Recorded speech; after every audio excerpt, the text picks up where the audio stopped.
Hi everyone, welcome back to the channel. First of all, an apology, I've not really put any videos out for quite a while now. Now the reason for that is because back in November, I think it was, I moved house.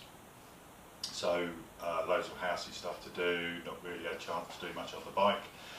But back now the advantage of that is that I've now got this lovely double garage that I can do a little bit more in, so hopefully the videos are going to come a little bit more frequent. So anyway, I thought I'd start off with something that I've been working on recently is the indicators. Now everybody likes the LED indicators, but I've found that they can be quite pricey. You want the Triumph ones, you're looking at well over £100 just to put LED indicators on. So I started looking around and found budget, what I'd call a budget range of indicators. Now I'm not really a cheapskate, but if I can find something a little bit cheaper, then sometimes you go for it, depends on what it is. If it's a safety issue, then no. But if it's something like this, then it's probably worth having a crack at. So anyway, I found these ones on Amazon, and you know, they don't look too bad. Now when you compare them in size to the original OEM ones, if I can get that, there's quite, as you can see, quite a big difference in the size of them, and you know, they don't seem to, they don't look too bad. I've already fitted a while back, I fitted the, I don't know if you can see those, I fitted the rear ones, and I've not had any issues out of them, and they've been on there for a few months now. The main reason I did the rear ones quite quickly is because they're an easy fit. They can be fitted. The problem with LED indicators, I should mention, is that you have to have resistors in them, which are like that. So, and with the rear ones, it's easy to hide the resistors underneath the seat here. So it was quite a straightforward fit, really. The front ones are proving a little bit more of a challenge in that there's not really that many places that you can hide the actual resistors. So anyway, back to what the title is budget indicators. Now, would you believe that I bought 4 of these from Amazon for about £10? So when you actually look at the money that you're spending, it's worth having a punt on them. So obviously they come from China, they took a little while to get here, but for £10, unbelievable. Now then you have to buy the resistors. Now the reason you have the resistors is because on the system, on the bike, it's because it's a CAN bus system, it needs to see that resistance on there, otherwise the relay clicks too quick and you end up with weird flashing sequences, which is a bit annoying. So you have to put these resistors on. Now if you go onto Amazon or eBay or whatever, you'll find these resistors on there, anything between £6 to £10, something along those lines.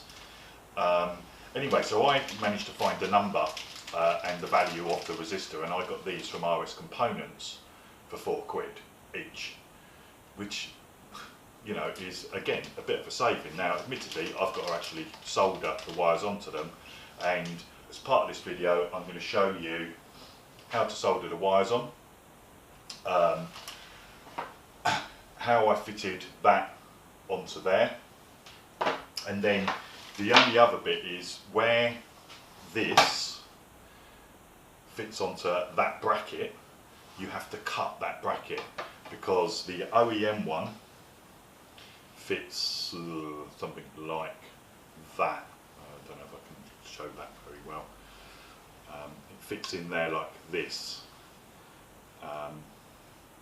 And so what you have to do, because the the bolt holding for the new one, the LED one, is a bit bigger. You have to cut that bracket, but you still need to keep this little bit here, otherwise you end up with a hole. So you need that bit literally just to put a bolt through, which I'll show you when I cut them. I'll show you what I've done anyway, and then it all should just fit in. And then once the resistor is soldered, I just double side tape it onto the inside here. So anyway, let's get started. Okay, so we're on the bench now. So this is the 2 wires off the back of the indicator. That is the resistor. Now I will link the LED indicators and the resistor from RS Components in the description below, so you know where to get them. So what we need to do is, this is roughly, and there is enough room behind underneath here when it's fitted. That's roughly where the resistor is going to go, and what we need to do is solder those wires so that they're going to go on there like that, and then on there like that. Put a little bit of heat shrink. I hope you can actually see that on there. It doesn't matter, it's a resistor, so it doesn't matter, it's not polarity conscious, it doesn't matter which way round it goes. So we're going to just start off by doing that. So I've sort of like laid that out there, that's okay, and then those 2 wires there, then they will connect onto the existing connectors. So the way to do it is, first of all, we need to just tear back the sheath of the cable like that. So we just, and then just give it a little bit of a twist, and do the same on the other side.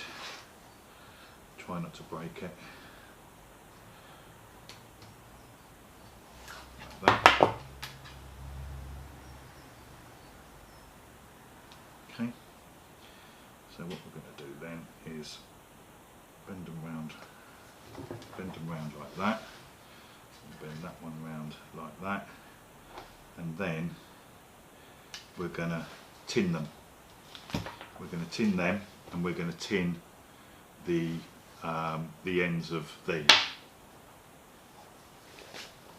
Now I use a gas soldering iron. Just make sure they're nice and hot, standard solder, and you're just making sure that it will actually just melt that there, and then all you're doing is applying a little bit of heat onto them, onto the ends here, so that then, and then just keep touching the solder onto it until you get a bit of tinning on there.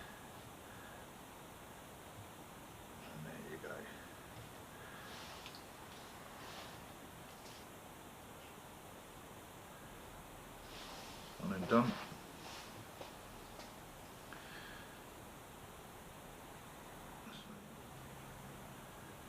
Just need it to just run on there a little bit, so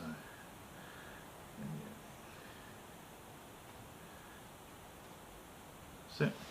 And then once that's done, we just need to do the 2 wires.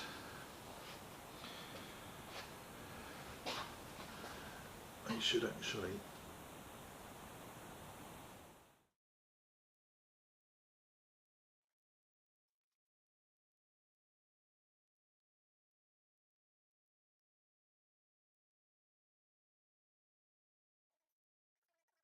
perfect.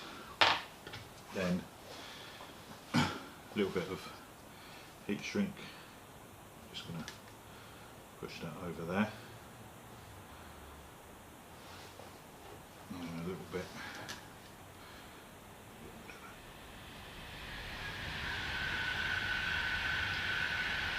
Over there.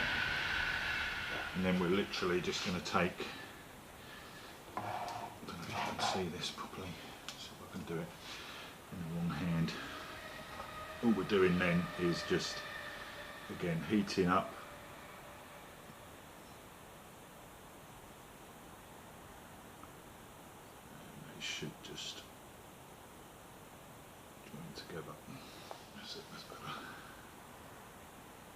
So you've got a nice joint on there, and then do the other one.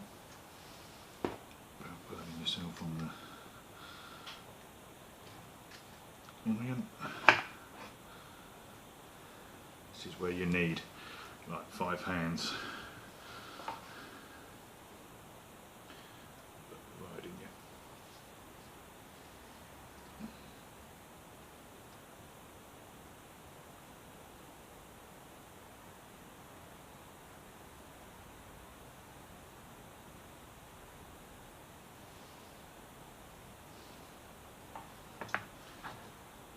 That's it. 2 pretty strong joints there. Then do is push the heat shrink over like that, and then just take a lighter .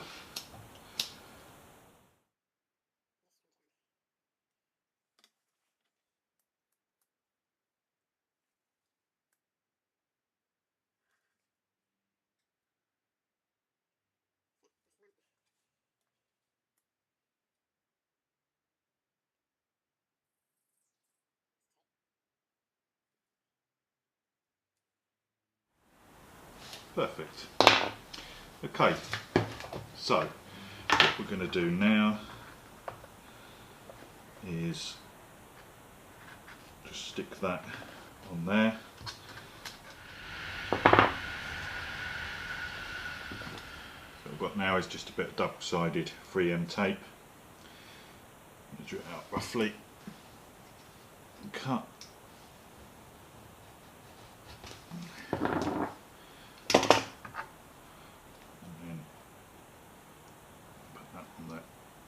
There. Now I'm not going to just put that on there just yet because I need to just trim off the ends of the cables. And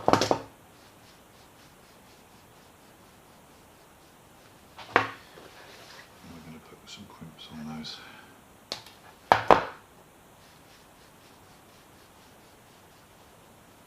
Okay, so that's that part done.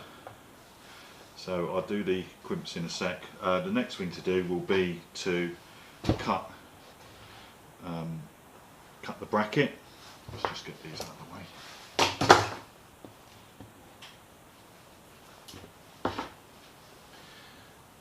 We just need to cut this bracket. So what we have is I'm going to cut that piece off. So let's just move the camera a little bit so that I can show you. So that bit goes on there, then this piece goes on there.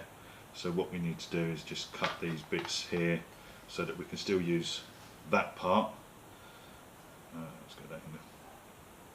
That part and that end. It all makes sense once I've cut it. So. Okay, so what I've done is I've cut that bit off of there, and then that bit off of there. So what happens now is that, can you see that? So that goes in there like that, just like that out of the way. And then this little bit literally just sits behind there for that bolt to go into, so that the bolt, we then have a bolt on the other side. So let's put that little bit in first. So you can see there,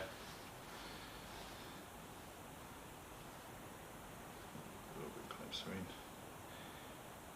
so that's that bit.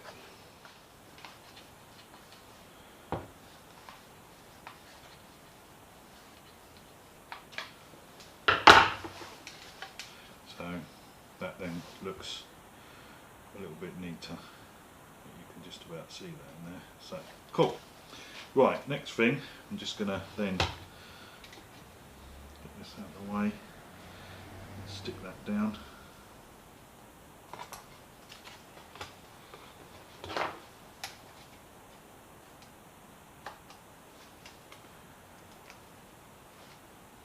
There we go. And you can see there's virtually how it looks.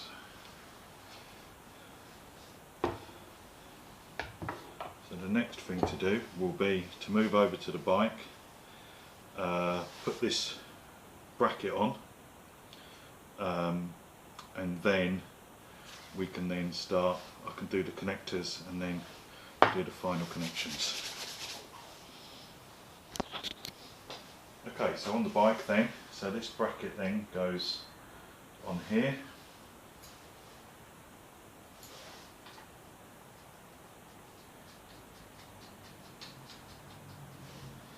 If you've actually got a radiator guard, then the radiator guard normally sits behind this bracket, so remember to, I have actually got one, but it's being painted at the moment, so I'm not putting it on just yet. Do that. I don't think there's really any need to torque these, so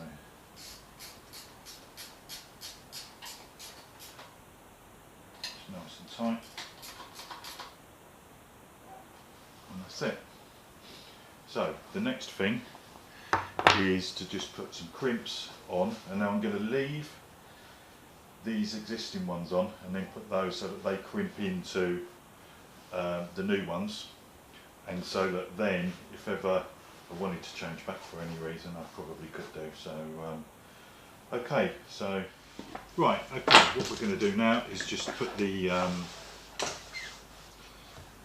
crimps on. So it's just these simple, let's see those, yeah, just simple little, and I've got a crimping tool there, so it goes in there,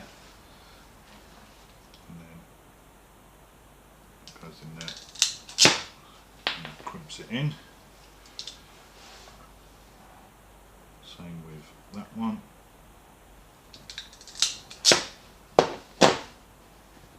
So they're nice and tight. So what we're going to do now is go back over to the bike and hopefully connect them on. Okay, so what we have here then is two wires, the two connectors on here. So the red one goes onto the white one.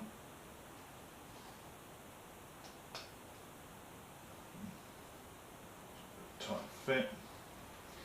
And the black one onto the black one.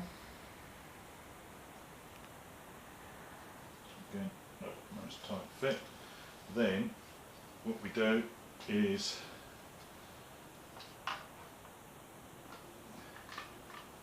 feed that in there like so. That goes in there like that, and then we should be able to line these up. That's better. On there, not too tight.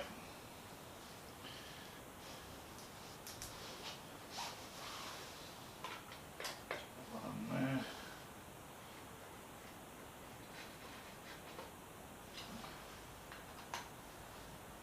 Then we've just got to put that one last one in there.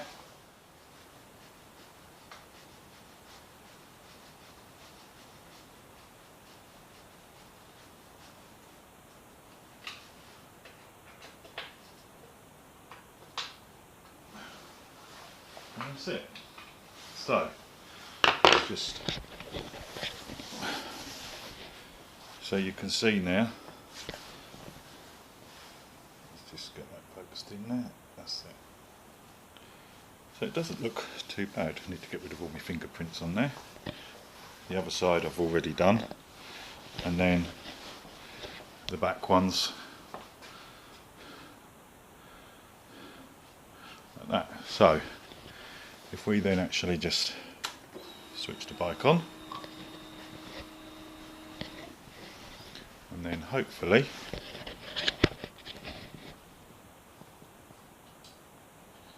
and there we go.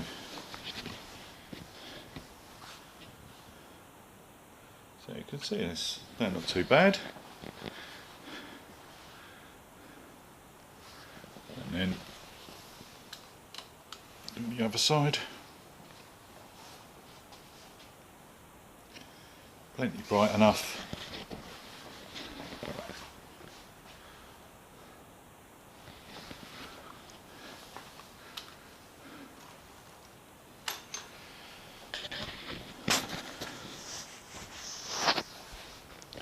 I think you'll agree if I put the OEM ones next to it, you can see there's quite a big difference.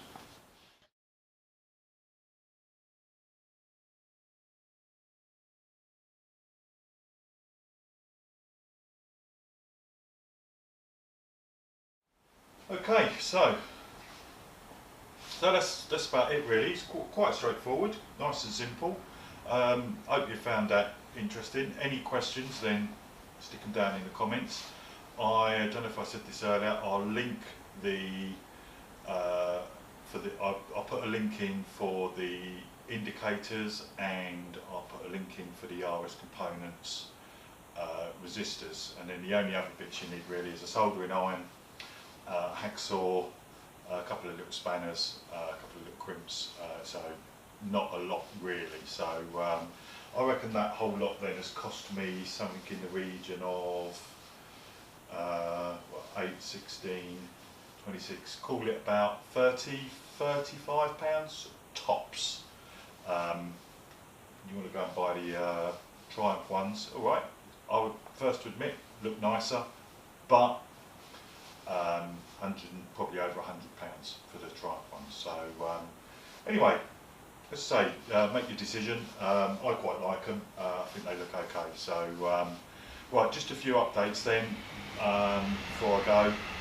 Hopefully I'm going to have videos a little bit more regular. As I say, I've got a nice facility here now to make videos in. When the weather warms up, get out on the bike a little bit more. I don't know if you've noticed here, I've actually got things that I'm going to be doing is I've bought myself an ABBA stand, a Skylift, so I'm going to do a review on that. I might do a few bits on the tools and things that I've used. I've bought a few new toolboxes. I've also booked myself another track day this year, so I might do a few updates on some of the modifications I've done for the track day, and then obviously I'll film the track day as well and put that on. So hopefully a little bit more regular. You know, if you've already subscribed, great, thanks very much. If you'd like to stick a like in, or if you didn't like what I've done, then put a comment down as to why. If you haven't already subscribed, then please do. As I say, hopefully a few more regular videos coming. So thanks very much. Speak to you soon. Bye now.